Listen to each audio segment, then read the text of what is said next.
So a lot of people ask me, what is the key to calligraphy? What's the most important thing?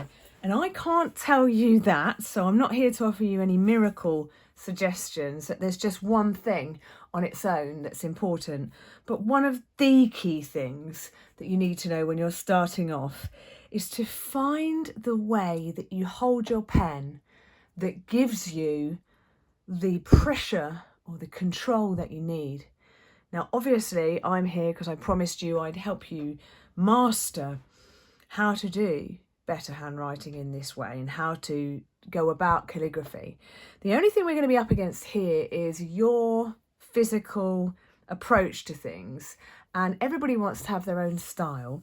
But if I teach you the way I've found it, I've rested on, I have a really strong feeling that that would be a really good starting point for you. So I've got various writing implements here. I've got the Japanese Illustrator brush pens, which I've finally found after all these years of looking, moved away from the nib pens and gone towards these, mainly because of the way that you can get good pressure, but in a really controlled way. When you're dealing with nib pens, that I've got some here, my nib pens. If you're going to be doing calligraphy with nib pens, you've not only got the element of controlling your pen, holding your pen, thinking about pressure, but you've also got the flow of the ink as well. So if you think about it in efficiency terms, I am a strong believer that the fewer obstacles you put in your own way, the easier the job, and also the less risk, the easier it is to advance. That's just my own personal feeling from a mindful perspective. I find it less frustrating if I'm taking fewer risks. Now, some people absolutely love to gamble and really go risky. And if you do, then get yourself one of these and get a pot of ink, dip it in and just go for it. But I have not succeeded very much with that kind of thing. I'm just going to leave them there as a reminder. I've found that it's just too many variables and it just doesn't work. It doesn't give me enough. So with these, you're going to be dealing with ink flow, how you hold your pen, how you remember which are the ups and which are the downs, what shapes are your letters, where are the loops going, is it level? There's just so many things. So let's simplify it and then put them to one side. And before I pick this up, I'm just going to talk a little bit about normal writing implements. So when you hold a pen, if you're right-handed, you will have been going along probably most of your life holding the pen like this. You're sitting there square onto the page and you're holding the pen like this. You can see that my pen is quite upright. I'm sort of, as you look down on your paper, I'm sitting square on. I'm sitting right here, looking down at the paper. I've got my wrist here just resting on the paper. The edge of my wrist is kind of resting, and my pen, because it's a fine liner and I need to have it quite upright to make a good mark, it's quite upright. And I'm moving along and I'm holding the pen quite upright. Now, after this, watching this, you'll probably be way more noticing how you hold your pen. You probably didn't think of it before, but it all develops from school, how you were taught to write, what you were given to write with. What we're going to try and do is just reprogram that a little bit to enable you to take advantage of using different pens. If you try and write with different writing implements, have you ever picked up a biro and tried to write with it and it doesn't work and you can't get the ink out of it because it's not working properly? Sometimes that literally is to do with the angle of your pen on the paper.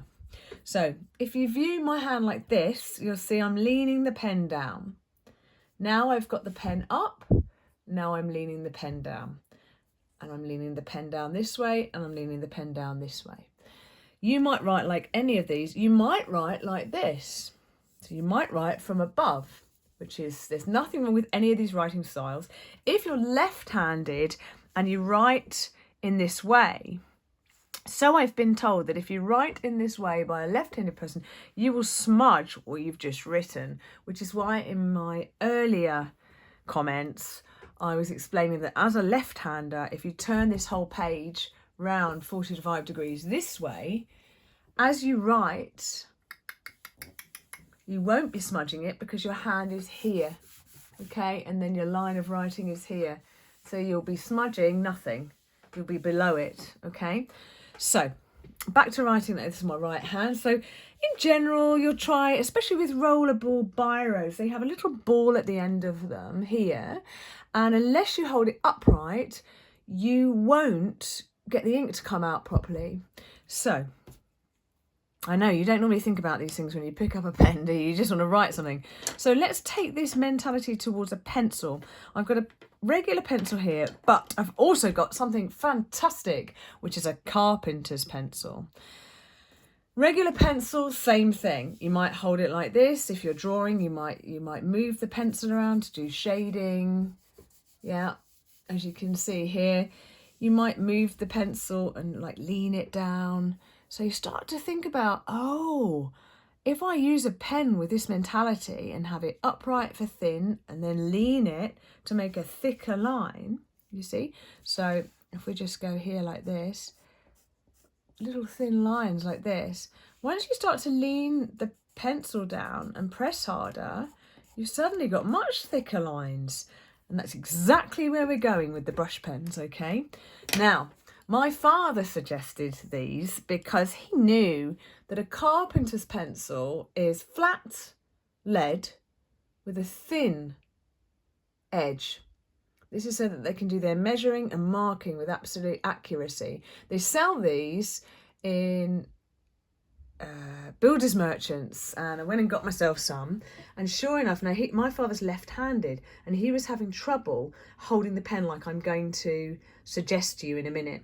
So if we use one of these pencils here, you'll notice that as we go down and up, there's automatically a different thickness, because as I go up,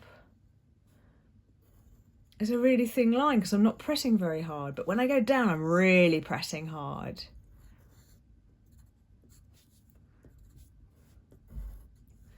Okay, so the reason I'm showing you, you're thinking, I don't have one of these pencils in my house. That's okay. I just want you to see the effect that it does. Now, see how I'm holding my pencil? Suddenly, I'm trying to take advantage of the fact that it's flat and then thin. So I'm deliberately holding the pencil like this. And that's leaning down quite a lot. In real terms, that's leaning down like that with the paper. If I show you the way that the paper is, I'm leaning like that to make the marks, okay? So I've gone from using a pen, which is quite upright, to using the pencil, which is very flat. Okay, so I'm coming at it from below as well. So I'm holding. Now, some of you might find this quite comfortable. I can achieve this effect with a normal pencil. So check this out. You probably didn't even think of this before. And this is where the mindful part comes in. So let's start with a down. Upwards and downwards.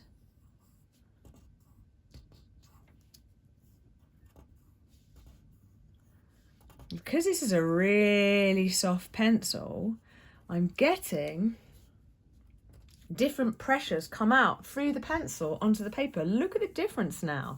So we've started to get dark and light, because when I go up, I'm hardly pressing, and when I go down, I'm being super heavy. So down. Now I'm going to say up and down this time so you can understand what I mean. So down, up, down, up, down, up, down, up, down. I'm exaggerating it just for you. down, up, down, down. So when I lift up every time, I'm hardly even making contact with the paper. And that is just utterly on purpose. And look at that, we started to get a calligraphy effect from an old pencil I've got lying about. In fact, I think I found this when I was out running on a pathway and I picked it up.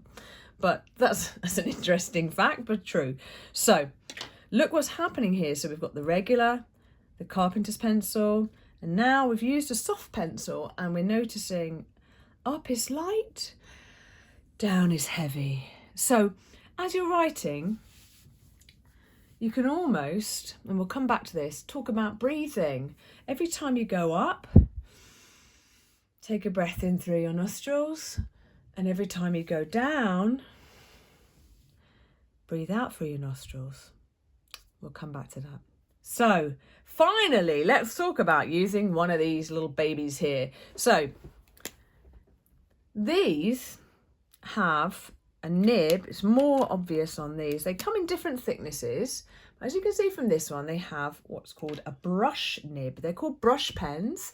They do manufacture this type of pen for colouring in as well for children as they go to a point. Now, what's really important here is the point. So what's the point? This is the point. So let me just hold that up for you. So the fact that they go to a point is why you can get your lettering to go thick and thin. Okay. In the next part of what I'm going to tell you, it will be talking about up and down strokes. But before we do that, I'm just going to demonstrate with this pen here what happens and how to hold it, because that was what this part was about. So let's just recap one more time. So we started with a pen, which is kind of upright. Okay. Then we went to a pencil that's normal here, which you kind of hold like that. Okay. Then we talked about this carpenter's pencil. We can't hold it quite flat down here like this. But I'm going to suggest to you that the best way to use one of these is in a whole new way. So these calligraphy practice paper sheets, which are easy enough to get hold of, and they're constructed with this diagonal line, and I understand it, this is to help you with your slanting of your letters. But what I use it for is to remind myself to hold my pen like that. And I know that at first you're going to say, what the heck, I can't possibly hold it like that. But I'm sure you've said that about a lot of things in your life, to do with cooking, to do with making things. And you've said, oh God, I can't do that. That's ridiculous. Don't be stupid. I can't hold it like that. Well, you can, because I've learned how to do it and it makes the writing better. I started off by trying to write with one of these like that. And I found that as I went up, it jittered because I was pushing my pen up the page, and the point, I was wrecking them because the point didn't like that. So if you've got a pen like this now and you get it out in front of you and you have a look at it while I'm talking about this, if you imagine that you're writing like this, when you go down, yeah, okay, you can go thick, but as you push upwards, you'll be pushing the point up. And that's bad because you're going to wreck the point of the pen. So I discovered that if I turned my pen like this to match these lines on the page, I could get a really, really excellent result. So down, up, down, down, down. And I'm all the time, I'm keeping my pen in the same slant. Now, I'm sure if you ask any other calligraphy experts, they will tell you, no, that's not what those lines are for on that page. Well, okay, but what a great way to use them. So I'm quite disciplined with this now, and it comes naturally to me to hold the pen like that now. But asking you to do this, at first you're going to think, this is crazy, I can't keep holding my hand like this, I'm going to get a claw hand because I'm going to be holding it like that and I'm going to seize up. Well, mindful calligraphy is about relaxing while you're doing it, but also concentrating. And whenever you start to do anything at first, you're going to find it difficult and it's going to maybe sometimes stress you out. And sometimes it will feel very stressful and you'll find it hard to master. But you need to just be patient. So,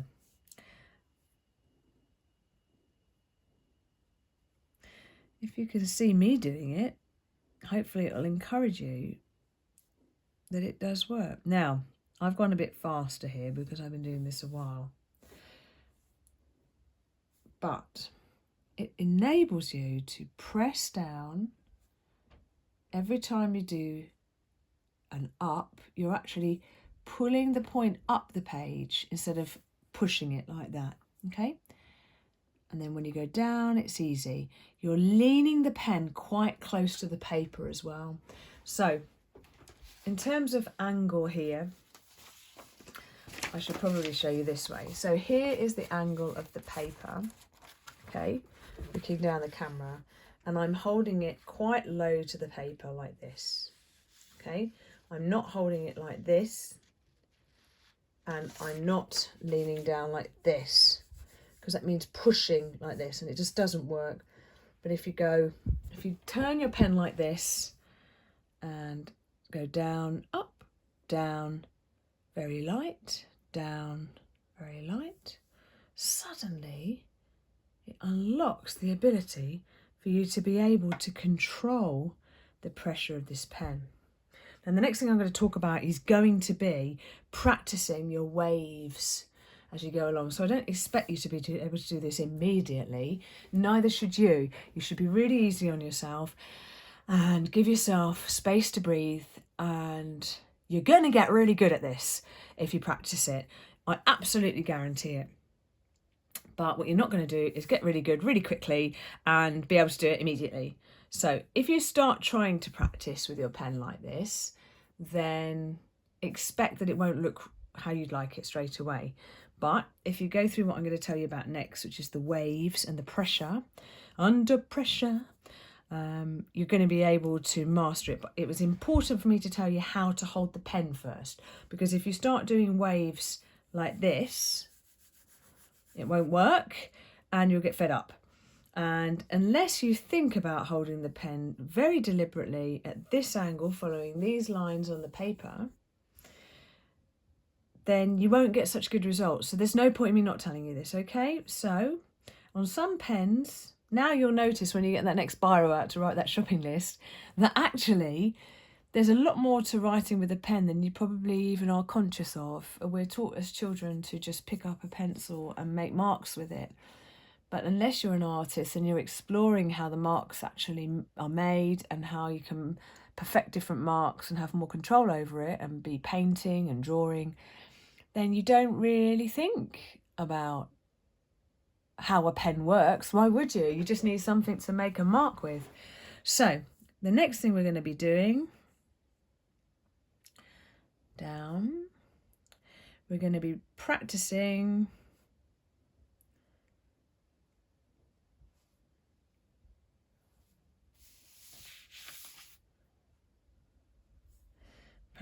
our waves, okay? And I just want you to ponder on that for a moment before we move on to it, in terms of, I'm going to ask you to hold the pen like that, and I want you to try it out. In due course, you may find you can write like this or like this. If you're left-handed, it has been pointed out to me, if you're holding the paper and you've turned it this way instead, and you're writing like this along the page, holding the pen like that will involve smudging, because you will then smudge over what you've written. So if you are left-handed, you may find that you now need to practice pushing that point very carefully there. The other thing you can do is, because we've talked about holding the pen that way if you're right-handed, As a left-hander, you can apply that in exactly the opposite way if you do have the paper this way. And as a result, when you do write here, you will actually be above your writing, and you wouldn't smudge it because your hand does not come down onto the writing. So you would still be able to go down and up and down and up, and it will come out differently, but the mentality is the same. Find a way that you can lean your pen down towards the paper at a lower angle than one of these pens that you write with, and as such you'll suddenly be able to lean and lift, lean and lift.